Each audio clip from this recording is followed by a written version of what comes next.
இன்னும் நீங்கள் நம்ம சேனலை சப்ஸ்கிரைப் பண்ணலன்னா உடனே அரப் ஸ்பைஸ் தமிழ் சேனலுக்கு சப்ஸ்கிரைப் பண்ணிக்கோங்க. கூடவே இருக்க பெல் ஐக்கானையும் கிளிக் பண்ணிக்கோங்க. அப்போ தான் நாங்கள் போடுற வீடியோஸோட நோட்டிஃபிகேஷன்.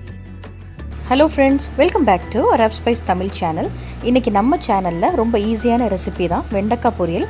எவ்வளோ பர்ஃபெக்டாக எவ்வளோ டேஸ்ட்டாக செய்யலான்றதை பார்க்கலாம். ஃபஸ்ட்டு ஒரு பேனில் 2 டேபிள் ஸ்பூன் அளவுக்கு ஆயில் சேர்த்துக்கோங்க.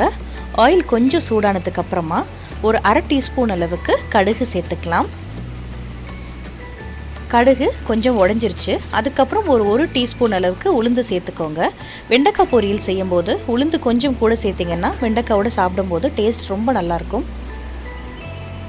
இப்போது ரெண்டுமே நல்லா வெடிக்கட்டும். உளுந்து கொஞ்சம் செவந்ததுக்கப்புறமா கருவேப்பிலை சேர்த்துடலாம். இப்போ பார்த்திங்கன்னா உளுந்து நல்லா பொன்னிறமாக செவந்துருச்சு. இந்த ஸ்டேஜில் ஒரு 2 கொத்து கருவேப்பிலையை சேர்த்துருங்க. அதுக்கப்புறமா நான் ஒரு பாதி பெரிய வெங்காயத்தை நல்லா தின்னாக ஸ்லைஸ் பண்ணி வச்சுருக்கேன். அதை இதோடு சேர்த்துக்கிட்டேன். நீங்கள் சின்ன வெங்காயம் கூட ஒரு 5லேருந்து 6 சின்ன வெங்காயம் நல்லா நைஸாக கட் பண்ணிவிட்டு சேர்த்துக்கலாம். இப்போ வெங்காயம் கொஞ்சம் வதங்கட்டும்.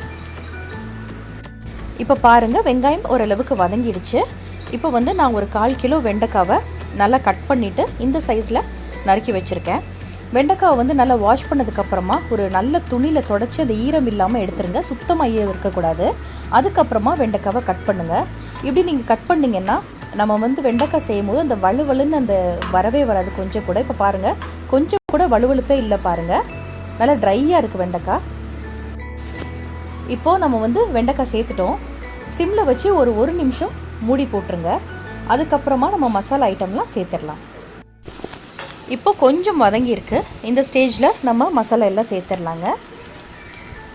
இப்போ வெண்டைக்காய்க்கு தேவையான அளவு உப்பு சேர்த்துருங்க.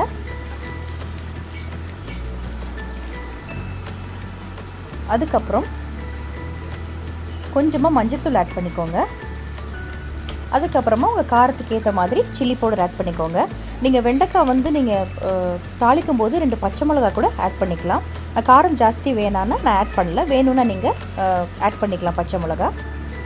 இப்போ எல்லாத்தையும் சேர்த்து நல்லா மிக்ஸ் பண்ணி விட்டுருங்க. வெண்டைக்காய் சிம்லேயே வச்சு மூடி போட்டு தான் நம்ம ஃப்ரை பண்ண போகிறோம். இதில் தண்ணி சேர்க்கவே கூடாது. அப்போ தான் இல்லைன்னா டேஸ்ட்டு மாறிப்படும். தண்ணி சேர்த்திங்கன்னா நம்ம சிம்லேயே வச்சு நல்லா சுருண்டு நல்லா பொன்னிறமாக வந்ததுக்கப்புறமா நம்ம வெண்டைக்காவை இறக்கிடலாம். இப்போ இந்த மசாலா எல்லாத்தையும் ஒன்றா கலந்து விட்டுருங்க. இப்போ பாருங்கள், மசாலா எல்லாமே எல்லா பீஸ்லேயுமே வெண்டைக்காய் பீஸ்லேயுமே மசாலா எல்லாமே ஒட்டிடுச்சு. இப்போ நம்ம மூடி போட்டு ஒரு 7 to 8 மினிட்ஸ் குக் பண்ணிடலாம். இடையில ஒரு 2 தடவை திறந்து கிளறி விட்டுக்கோங்க. அப்பப்போ இந்த மாதிரி ஓப்பன் பண்ணி கிளறி விட்டுருங்க. அப்போது எல்லா பீஸ்லேயுமே நல்லா ஈவனாக நல்லா குக் ஆகி நல்லா எல்லா பீஸும் பொன்னிறமாக ஆகிடுங்க.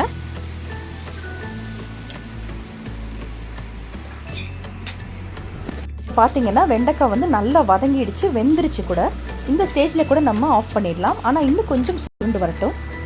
இப்போ பாருங்கள், இந்த அளவுக்கு நல்ல சுருண்டு வந்துருச்சு. வெண்டைக்காய் ரொம்ப டேஸ்ட்டாக இருக்கும். சாம்பார் சாதம், வெரைட்டி ரைஸ்க்கு கூட நீங்கள் வச்சு சாப்பிடலாம். உங்களுக்கு தேவைப்பட்டால் கொஞ்சமாக ஒரு 2-3 டேபிள் ஸ்பூன் அளவுக்கு தேங்காய் துருவி கூட இதில் போட்டு இறக்கிடலாம். ஆனால் அதை விட இது தாங்க டேஸ்ட் ரொம்ப சூப்பராக இருக்கும். இப்போ கேஸ் ஆஃப் பண்ணிடுங்க. பிகினர்ஸ்க்கு ரொம்ப யூஸ்ஃபுல்லான வீடியோன்னு நினைக்கிறேன். உங்களுக்கு இந்த வீடியோ பிடிச்சிருந்துச்சுன்னா மறக்காமல் ஷேர் பண்ணுங்கள். நம்ம சேனலை சப்ஸ்கிரைப் பண்ணிவிட்டு கூடவே இருக்க பெல் ஐக்கானையும் கிளிக் பண்ணுங்கள். தேங்க்யூ.